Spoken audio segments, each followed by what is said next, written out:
നമസ്കാരം. മതേതരത്വം, വർഗീയത, മതനിരപേക്ഷത ഇതൊക്കെ നാം കുട്ടിക്കാലം മുതലേ കേട്ട് കേട്ട് കേട്ട് കാതുകൾ തഴമ്പിച്ചു പോയ വാക്കുകളാണ്.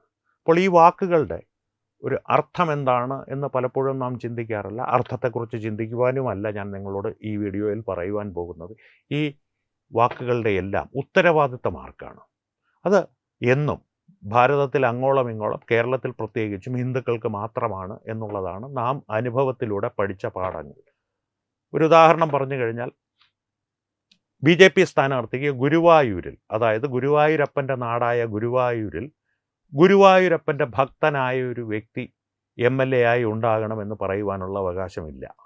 പക്ഷേ മുസ്ലിം ലീഗുകാരന് മതമാണ് മതമാണ് മതമാണ് ഞങ്ങളുടെ പ്രശ്നം എന്ന്, അത് ഞങ്ങളുടെ ഐഡൻറ്റിറ്റിയാണ് എന്ന് പച്ചയ്ക്ക് പറയുവാനുള്ള അവകാശം കേരളത്തിലുണ്ട്. അതായത് ന്യൂനപക്ഷത്തിൻ്റെ അവരുടെ മതത്തെ സംബന്ധിച്ചുള്ള പ്രബോധനത്തെ കൈയടിച്ച് പ്രോത്സാഹിപ്പിച്ച് സ്വന്തം മതത്തെക്കുറിച്ച് ഒരക്ഷരം മിണ്ടാതിരിക്കുക, അല്ലെങ്കിൽ സ്വന്തം മതത്തിൻ്റെ ആചാരങ്ങളെ ഒരിക്കലും മുന്നോട്ട് വെച്ച് അത് മഹത്വവൽക്കരിക്കാതിരിക്കുക എന്നുള്ളതാണ് ഒരു ഹൈന്ദവനെ സംബന്ധിച്ച് മതേതരത്വം, മതനിരപേക്ഷത, വർഗീയത ഇല്ലായ്മ എന്നാണ് നമ്മയൊക്കെ പറഞ്ഞും അല്ലെങ്കിൽ പല അനുഭവങ്ങളിലൂടെയും പഠിപ്പിച്ച് LDF UDF മുന്നണികൾ കാലാകാലങ്ങളായി മുന്നോട്ട് കൊണ്ടുപോകുന്നത്. ഇതിൻ്റെ ഏറ്റവും അടുത്ത ഉദാഹരണമാണ് ഇപ്പോൾ മഞ്ചേശ്വരത്ത് നടന്നുകൊണ്ടിരിക്കുന്ന രാഷ്ട്രീയ നാടകം എന്നുള്ളതിൽ ഒരു സംശയവും ആർക്കും വേണ്ട.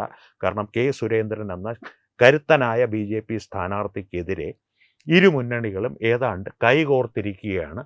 അവിടെ K. സുരേന്ദ്രന് തൊട്ട് പിന്നിൽ നിൽക്കുന്ന, അല്ലെങ്കിൽ K. സുരേന്ദ്രന് പിന്നിലാകുമെന്ന് അവർക്ക് ഏതാണ്ട് ഉറപ്പുള്ള UDFനെ പിന്താങ്ങുവാൻ വേണ്ടി LDF വരെ മുന്നിട്ടിറങ്ങിയിരിക്കുകയാണ്. LDF മുന്നിട്ടിറങ്ങിയതിനേക്കാളും PDP UDFനെ പരസ്യമായി തന്നെ പിന്തുണയ്ക്കുന്നു. ഒപ്പം SDPI അവർ നിർത്തിയ സ്ഥാനാർത്ഥികളെ മുസ്ലിം വോട്ടുകൾ ഭിന്നിച്ചു പോകുമെന്ന്, വീണ്ടും ഒരിക്കൽ കൂടി പറയുന്നു, മുസ്ലിം വോട്ടുകൾ ഭിന്നിച്ചു പോകുമെന്ന് ഭയന്ന് സ്ഥാനാർത്ഥിയെ SDPI പിൻവലിപ്പിക്കുന്നു.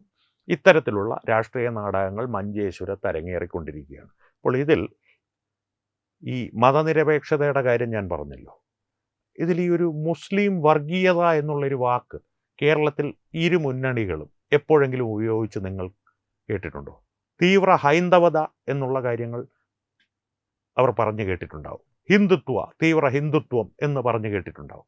തീവ്ര മുസ്ലിം വർഗീയവാദം എന്ന് പഹൽഗാം ആക്രമണം നടന്ന വേളയിലെങ്കിലും, അതായത് പാൻഡൂരി നോക്കി ആളുകളുടെ മതം നിശ്ചയിച്ച് ഉറപ്പാക്കി അതിനുശേഷം അവരെ 26 പേരെ വെടിവെച്ച് കൊന്ന ഭീകരവാദികളുടെ ആശയം തീവ്ര മുസ്ലിം വർഗീയതയാണ് എന്ന് ആരെങ്കിലും പറഞ്ഞ് നിങ്ങൾ കേട്ടിട്ടുണ്ടോ? ഇവിടുത്തെ ഈ LDF UDF നേതാക്കൾ കേൾക്കില്ല. പക്ഷേ തീവ്ര ഹൈന്ദവത, B. ഗോപാലകൃഷ്ണൻ ഗുരുവായൂർ ഒരു ഹിന്ദു MLA വേണമെന്ന് പറഞ്ഞു കഴിഞ്ഞാൽ അത് ഹിന്ദുത്വ തീവ്രവാദമാണ്. ഇത്തരത്തിലുള്ള ആശയ സംവാദങ്ങൾ അല്ലെങ്കിൽ ആശയങ്ങൾ LDF UDF മുന്നണികൾ മാറി മാറി മുന്നോട്ട് വയ്ക്കുന്നത് നമുക്ക് ചിരപരിചിതമായ കാര്യമാണ്. ഇതിലുള്ളൊരു പ്രശ്നമെന്ന് പറഞ്ഞു കഴിഞ്ഞാൽ, ഈ പറഞ്ഞതൊന്നുമല്ല ഇതിൻ്റെ ഒരു പ്രധാന പ്രശ്നമായിട്ട് ഞാൻ കാണുന്നത്. ഭയപ്പെടേണ്ട മറ്റൊരു വസ്തുത ഇതിൻ്റെ എല്ലാം പിന്നിൽ ഒളിഞ്ഞിരിപ്പുണ്ട്. അത് SDPI ആണ്. SDPI എന്നുള്ളത് നിരോധിക്കപ്പെട്ട പോപ്പുലർ ഫ്രണ്ട് ഓഫ് ഇന്ത്യ എന്നുള്ള ഭീകരവാദ സംഘടനയുടെ രാഷ്ട്രീയ ഹസ്തമാണ് എന്നുള്ള കാര്യത്തിൽ ഒരു സംശയവും വേണ്ട. പോപ്പുലർ ഫ്രണ്ട് ഓഫ് ഇന്ത്യ നിരോധിക്കപ്പെട്ടപ്പോൾ അതിലെ പല നേതാക്കളും ഒരു സുരക്ഷിത കേന്ദ്രമായി ചേക്കേറിയിരിക്കുന്നത് കാരണം അതിനവർക്ക് അവകാശമുണ്ട്. താരതമ്യപ്പെടുത്തുകയല്ല, RSSും BJPയും എങ്ങനെയാണോ അതുപോലെ തന്നെയാണ് പോപ്പുലർ ഫ്രണ്ട് ഓഫ് ഇന്ത്യയും SDPIയും എന്നാണ് അവർ കാണുന്നത്. RSSും പോപ്പുലർ ഫ്രണ്ട് ഓഫ് ഇന്ത്യയും തമ്മിൽ താരതമ്യപ്പെടുത്തുകയല്ല, ഞാൻ എളുപ്പത്തിൽ കാര്യങ്ങൾ മനസ്സിലാക്കുവാൻ വേണ്ടി അല്ലെങ്കിൽ വിശദീകരിക്കുവാൻ വേണ്ടി ഒരു ഉദാഹരണം പറഞ്ഞത് മാത്രം. അപ്പോൾ പോപ്പുലർ ഫ്രണ്ട് ഓഫ് ഇന്ത്യ നിരോധിക്കപ്പെട്ടപ്പോൾ അതിലെ പല നേതാക്കളും SDPIയിലേക്ക് ചേക്കേറിയെന്ന് മാത്രമല്ല, പോപ്പുലർ ഫ്രണ്ട് ഓഫ് ഇന്ത്യ പ്രവർത്തനക്ഷമമായി തന്നെ നമ്മുടെ നാട്ടിൽ നിലനിന്നിരുന്ന സമയത്ത് തന്നെ അവരുടെ ഒരു രാഷ്ട്രീയ ഹസ്തമായിരുന്നു SDPI. ആ SDPI എന്തിനാണ് മഞ്ചേശ്വരത്ത് കൊണ്ട് സ്ഥാനാർത്ഥിയെ നിർത്തിയത്? മുസ്ലിം വോട്ടുകൾ ഭിന്നിച്ചു പോകും എന്നുള്ള കാര്യം അവർക്ക് നേരത്തെ അറിയില്ലായിരുന്നു.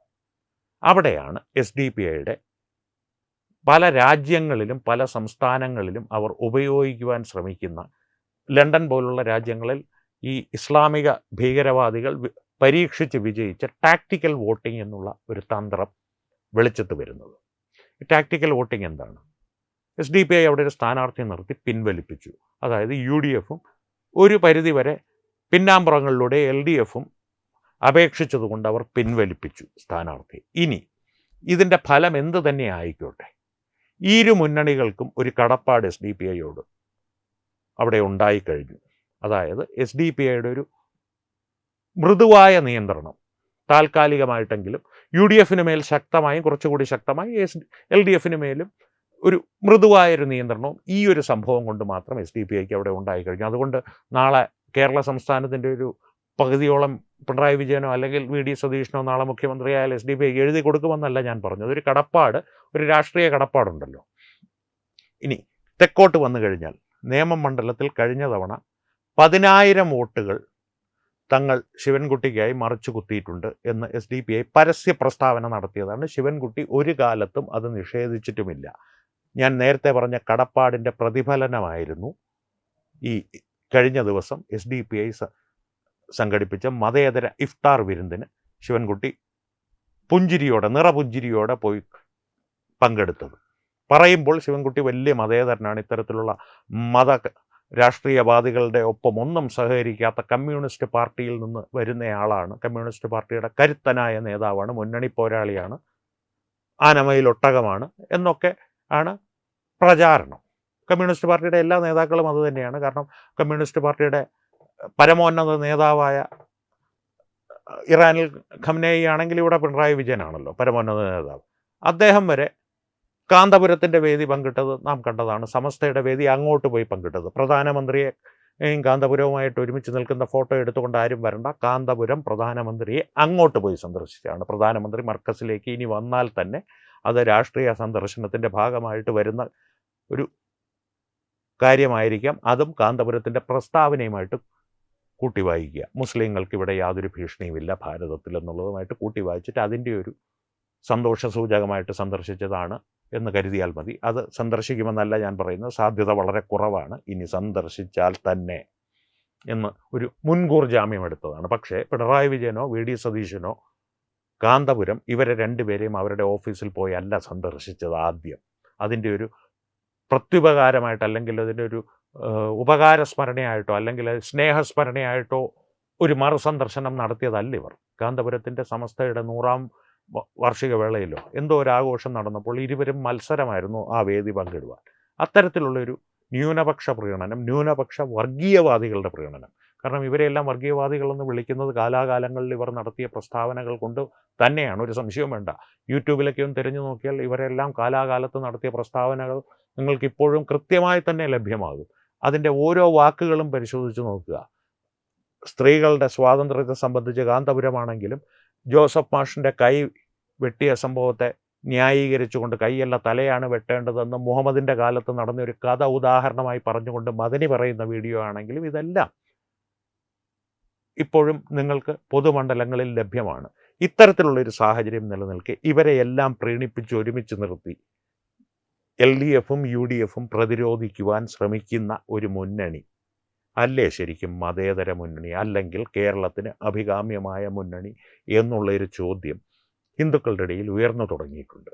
അത് തന്നെയാണ് ഇവരെ ഭയപ്പെടുത്തുന്ന കാര്യം. കാരണം LDFിൻ്റെയും UDFിൻ്റെയും ആത്യന്തികമായ തിരഞ്ഞെടുപ്പ് തന്ത്രം എന്താണെന്ന് വെച്ച് കഴിഞ്ഞാൽ ന്യൂനപക്ഷ വോട്ടുകളെ, പ്രത്യേകിച്ച് മുസ്ലിം വോട്ടുകളെ സംഘടിപ്പിച്ച് തങ്ങളുടെ പക്ഷത്തേക്ക് ആകർഷിക്കുക, ഹിന്ദുക്കളെ വിഘടിപ്പിച്ച് നിർത്തി അവരുടെ വോട്ടിന്, സമ്മതിദാനാവകാശത്തിന് യാതൊരു പ്രസക്തിയുമില്ലാത്ത തലത്തിലേക്ക് തള്ളിവിടുക.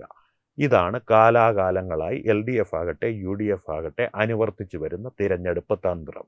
ഈ തന്ത്രം ഇക്കുറി പാളുമോ എന്നുള്ള ഭയത്തിൽ നിന്ന് ഉടലെടുത്ത പ്രക്രിയകളാണ് ഇവരോടെല്ലാമുള്ള ജമാഅത്തെ ഇസ്ലാമി ആകട്ടെ, SDPI ആകട്ടെ, PDP ആകട്ടെ, ഇവരോടെല്ലാമുള്ള പരസ്യമായ സഖ്യം ചേരലുകൾ അല്ലെങ്കിൽ ഇവരുടെ എല്ലാം സഹായം ഞങ്ങൾ സ്വീകരിക്കുമെന്നുള്ള പരസ്യ പ്രസ്താവനകൾ ഇരു മുന്നണികളുടെയും നേതാക്കൾ മാറി മാറി നടത്തുന്നത് ഇവരുടെ എല്ലാം പ്രീണിപ്പിക്കുവാനായി SDPI പോലുള്ള PFIയുടെ രാഷ്ട്രീയ ഹസ്തത്തിൻ്റെ പിന്നാലെ ഭിക്ഷാപാത്രവുമായി ഭിക്ഷാം ദേഹി എന്ന് അറബിയിൽ പറഞ്ഞുകൊണ്ട് ഇവരെല്ലാം നടക്കുന്നത് എന്നുള്ള കാര്യത്തിൽ നിങ്ങൾക്ക് ഒരു സംശയവും വേണ്ട. ഇനിയും അത് മനസ്സിലായില്ലെങ്കിൽ ഈശ്വരോ രക്ഷിതു. വീണ്ടും കാണാം. നമസ്കാരം. HIV അണുബാധ സന്തോഷപൂർണമായ ഒരു ജീവിതത്തിന് തടസ്സമല്ല. HIV അണുബാധയ്ക്ക് ഫലപ്രദമായ ചികിത്സ ഇന്ന് ലഭ്യമാണ്. ഇതിന് യഥാസമയം അണുബാധ കണ്ടെത്തുന്നതും കാലേക്കൂട്ടി ചികിത്സ നടത്തേണ്ടതും അത്യാവശ്യമാണ്. സൗജന്യമായ ചികിത്സയും മാർഗനിർദ്ദേശങ്ങളും സർക്കാർ ആശുപത്രികളിലെ ART അഥവാ ഉഷസ് കേന്ദ്രങ്ങളിൽ ലഭ്യമാണ്. ആരോഗ്യ സംരക്ഷണം ഓരോരുത്തരുടെയും ഉത്തരവാദിത്തമാണ്.